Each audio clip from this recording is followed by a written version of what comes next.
قالوا كونوا هودا أو نصارى تهتدوا قل بل ملة إبراهيم حنيفا وما كان من المشركين صدق الله العظيم. اللهم صل على محمد وعلى آل محمد كما صليت على إبراهيم وعلى آل إبراهيم إنك حميد مجيد. اللهم بارك على محمد وعلى آل محمد كما باركت على إبراهيم وعلى آل إبراهيم إنك حميد مجيد. رب زدني علما رب زدني علما رب زدني علما رب اشرح لي صدري ويسر لي امري واحلل عقدة من لساني يفقهوا قولي. سورہ بقرہ کی آیت نمبر 35 اور اس کے بعد ارشاد باری تعالیٰ ہے وقالوا اور کہتے ہیں کونوا ہودن او نصارا تہتدوا یہودی یا نصرانی ہو جاؤ تاکہ ہدایت پاؤ. قل فرما دیجیے بل ملت ابراہیم حنیفا بلکہ ہم تو ملت ابراہیم پر رہیں گے جو واحد تھا وما کان من المشرکین اور وہ مشرکوں میں سے نہیں تھا. قولوا کہہ دو آمنا باللہ ہم ایمان لائے اللہ پر وما انزل الینا اور اس پر جو ہم پر اتارا گیا وما انزل الی ابراہیم و اسماعیل و اسحاق اور جو نازل ہوا حضرت ابراہیم اسماعیل اور اسحاق و یعقوب کی طرف والاسباط اور ان کی اولاد کی طرف. وما اوتي موسیٰ و عیسیٰ اور جو موسیٰ اور عیسیٰ کو دیا گیا وما اوتي النبیون من ربهم اور جو دوسرے نبیوں کو ان کی رب کی طرف سے دیا گیا لا نفرق بین احد منهم اور ہم ان میں سے کسی میں فرق نہیں کرتے وَنَحْنُ لَهُ مُسْلِمُونَ اور ہم اسی کے فرما بردار ہیں. وَإِنْ آمَنُوا بِمِثْلِ مَا آمَنْتُمْ بِهِ بس اگر وہ ایمان لائے جیسے کہ تم ایمان لائے ہو فَقَدِ اهْتَدَوْا تو وہ بھی ہدایت پاگے. وَإِنْ تَوَلَّوْا فَإِنَّمَا هُمْ اور اگر وہ نہ مانے تو وہی ہم فی شقاق ضد میں پڑے ہوئے ہیں. فَسَيَكْفِيكَهُمُ اللَّهُ تو تمہیں ان سے اللہ کافی ہے وَهُوَ السَّمِيعُ الْعَلِيمُ اور وہی سننے والا اور جاننے والا ہے. ان آیات مبارکہ کا وجہ نزول شان نزول کچھ اس طرح سے ہے. نبی اکرم صلی اللہ علیہ وآلہ وسلم جب مدینہ طیبہ تشریف لائے تو یہاں پر مدینہ شہر کے نواح میں باہر بستیوں میں قوم یہود بھی آباد تھی. قوم یہود کا ایک عالم جس کا نام ابن سوریہ تھا اس نے نبی کریم صلی اللہ علیہ وسلم سے یہ کہا کہ آپ بھی یہودیت قبول کر لیں. یہ یہودیت ہی دراصل ملت ابراہیمی ہے. یہی اصل دین ہے یہی نجات ہے اسی میں کامیابی ہے. یعنی بجائے اس کے کہ وہ نبی آخر الزمان حضور اکرم خاتم النبیین صلی اللہ علیہ وآلہ وسلم کی دعوت کو قبول کرتا وہ الٹا نبی اکرم صلی اللہ علیہ وسلم کو یہودیت کی دعوت دے رہا ہے. تو اللہ تعالیٰ نے اس پر یہ آیت مبارکہ نازل فرمائی وقالوا اور وہ کہتے ہیں کونوا ہودن او نصارا کہ ہو جاؤ نصرانی یا یہودی ہو جاؤ یا نصرانی ہو جاؤ. نصارا سے مراد عیسائی ہے. تہتدوا تاکہ تم ہدایت پاؤ. یعنی انہوں نے نجات کا ذریعہ ہدایت کا ذریعہ جیسے کہ ابن سوریہ نے یہ دعوت دی کہ نصرانی ہو جانے ہے یہودی ہو جانے میں ہے. تو آگے سے اللہ تعالیٰ نبی علیہ السلام سے فرما رہے ہیں قل آپ ان سے فرما دیجئے بل ملت ابراہیم حنیفا بلکہ ہم تو ملت ابراہیمی پر رہیں گے جو موحد تھے عقیدہ توحید پر کاربند تھے. ہم اصل میں ملت ابراہیمی کے دعوے دار ہیں اور ہم ہی صحیح توحید پرست ہیں.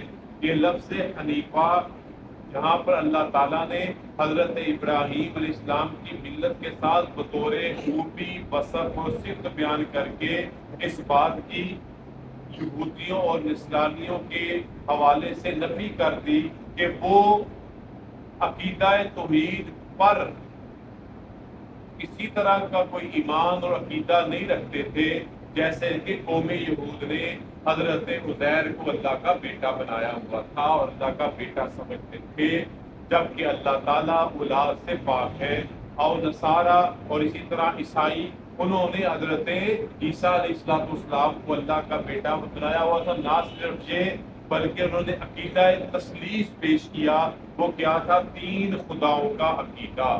ایک خدا سے بڑھ کر انہوں نے 3 خداؤں کا عقیدہ گڑا ہوا تھا۔ تو اللہ رب العزت فرما رہے ہیں کہ اصل میں ملت ابراہیمی ہی توحید پرست ملت اور دین ہے، لہذا اسی پر قائم رہنا ہے۔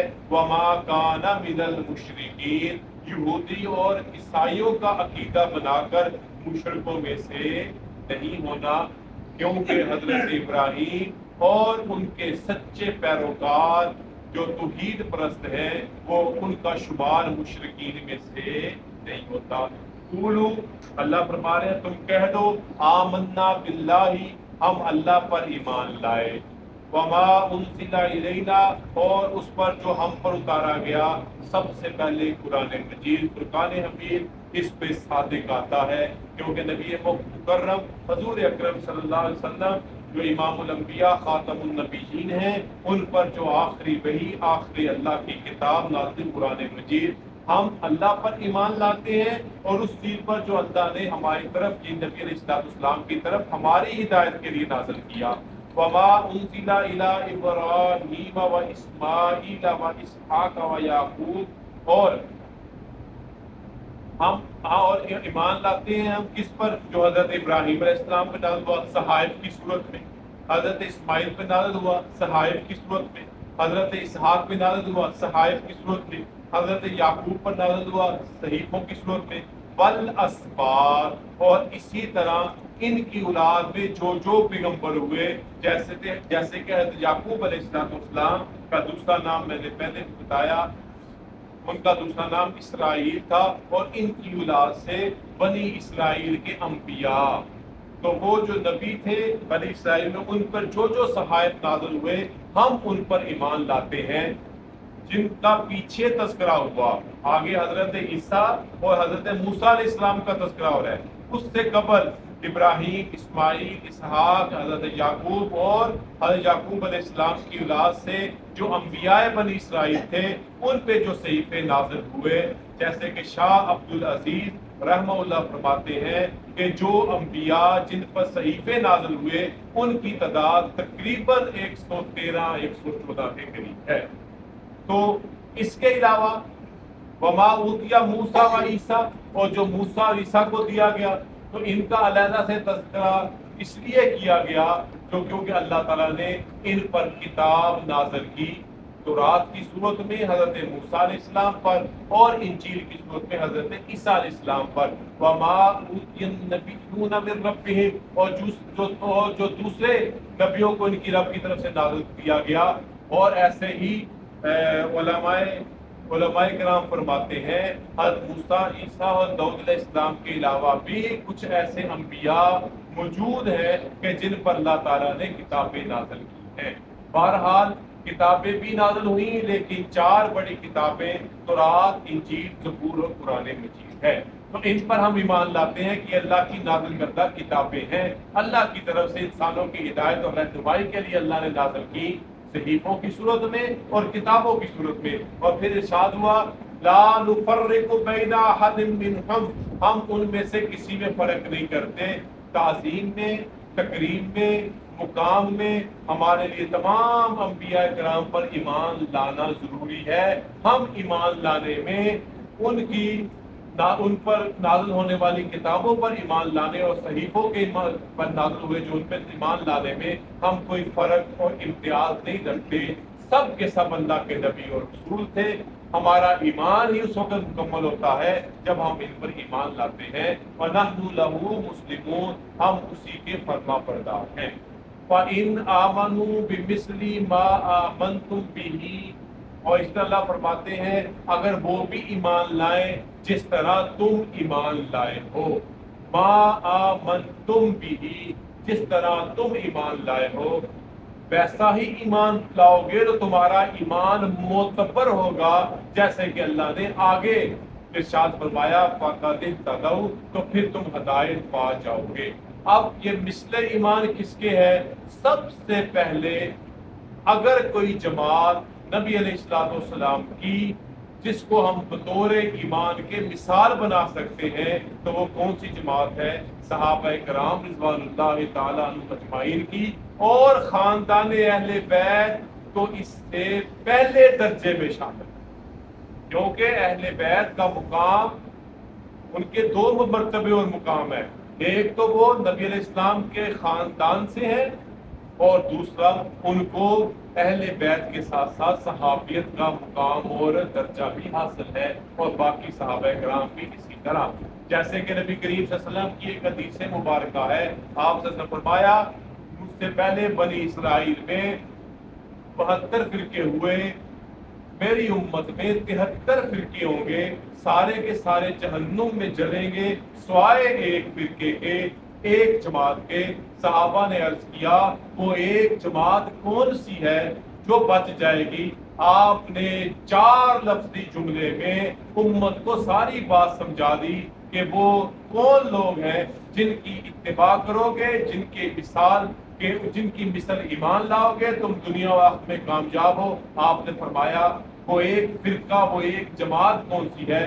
ما انا علیہ و اصحابی، جو اس پر عمل کریں گے جس پر میں ہوں اور جس نے میرے بات ہی ختم کر دی۔ نہ کوئی جماعت کا نام مقرر کیا، نہ کسی گروہ کا نام مقرر کیا، نہ کسی فرقے کا نام مقرر کیا۔ ما انا علیہ و اصحابی، جس پر میں ہوں اور جس پر میرے صحابہ ہیں، اور خصوصاً خلفائے راشدین اس کی پہلی کڑی اور اس زنجیر کی پہلی مثال ہے۔ تو لہذا ہم میں سے اہل ایمان مسلمان جو نبی علیہ الصلوۃ والسلام کی اتباع کریں اور صحابہ کرام کو اپنے لیے اتباع کا اور نمونہ سمجھے، ان وہی ناجی فرقہ ہے، اور جو ان سے عقیدت محبت اتباع رکھے گا وہی نجات پائے گا۔ جو ان سے بغض کینہ دشمنی رکھے گا وہ دنیا میں بھی رسوا ہوگا اور آخرت میں بھی جہنم کا ایندھن۔ وَإِن تَوَلَّوْا، اگر وہ نہ مانے، فَإِنَّمَا هُمْ فِي شِقَاقٍ، تو وہی ضد میں پڑے ہوئے ہیں۔ اگر وہ ایسا ایمان نہیں لاتے جیسے صحابہ کا ایمان تھا، ایسا عمل نہیں کرتے جیسے صحابہ کا عمل تھا، ایسی اتباع نہیں کرتے جیسے صحابہ کی اتباع تھی، اللہ فرماتے ہیں ہم فی شقاق، وہ ضد میں پڑے ہوئے۔ آج کے معاملات آپ کے سامنے ہیں، کون صحابہ کی دشمنی میں، ان کے بغض اور کینے میں ضد میں پڑا ہوا ہے؟ قرآن نے آج سے 1400 سال پہلے ہی اس کا فیصلہ۔ ارشاد باری تعالیٰ ہے فَسَيَكْفِيكَهُمُ اللَّهُ، سو تمہیں ان سے اللہ کافی ہے۔ اگر تمہیں کبھی ان کی طرف سے کوئی دکھ پہنچے گا، کوئی حملے کا خطرہ ہوگا، کوئی نقصان کا خطرہ ہوگا، تو سب سے بڑا کارساز، سب سے زیادہ بڑا مددگار، سب سے زیادہ تمہاری کفایت کرنے والا کون ہے؟ صرف اللہ رب العزت کی ذات مبارکہ ہے۔ کیوں؟ وَهُوَ السَّمِيعُ الْعَلِيمُ، وہ سننے والا بھی ہے اور جاننے والا بھی ہے۔ تم اللہ سے، اللہ کی طرف متوجہ ہو کر اپنی دعاؤں میں اس کو یاد رکھو، وہ سمیع ہے اور وہ ان کے دلوں کے حال بھی جانتا ہے اور تمہارے دلوں کے حال بھی جانتا ہے۔ آج کے درس کی آخری آیت صبغۃ اللہ، اللہ کا رنگ، ومن احسن من اللہ صبغہ، اور اللہ کا رنگ کس قدر بہتر ہے، ونحن لہ عابدون، اور ہم تو اس کی ہی عبادت کرتے ہیں۔ اس آیت مبارکہ کا بھی ایک شان نزول ہے، اور اس کے پیچھے عیسائیوں کی ایک رسم ہے۔